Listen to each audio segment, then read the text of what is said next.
Goa beauty Ileana మళ్ళీ ఇప్పుడు form లోకి వచ్చేసింది. రీసెంట్ గా అక్షయ్ కుమార్ తో నటించిన బాలీవుడ్ మూవీ రుస్తమ్ చిత్రం సక్సెస్ కావడమే కాదు 100 కోట్ల కలెక్షన్స్ దాటి వసూలు సాధిస్తుండటంతో ఇల్లి మరోసారి క్రేజీ డోల్ అయిపోయింది. రీసెంట్ గా స్టార్డమ్ కోసం ఇచ్చిన ఫోటోషూట్ లో క్యూట్ గా కనిపిస్తున్న వైట్ టాప్ లో మెరిసిపోయిన ఇల్లి బేబీ క్లీవేజ్ షోకులను చూపించేసింది. ఈ సన్న నడం సుందరి బెల్ బాటమ్ తో డిఫరెంట్ గా కనిపించేసింది. పైగా కళ్ళతో కవించడంలో ఈ మధ్య బాగా ఆరితేరిన ఇలియానా ఆ కొత్త కళను కూడా ఫోటోలో ప్రదర్శించేసింది. మొత్తానికి ఇల్లి మరోసారి బౌన్స్ బ్యాక్ అయ్యానని చెప్పేస్తోంది.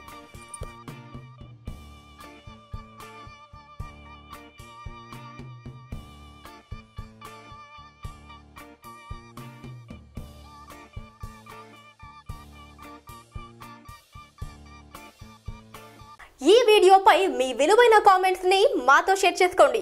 అండ్ ఇంకో విషయం, సబ్స్క్రైబ్ చేయడం మర్చిపోకండి.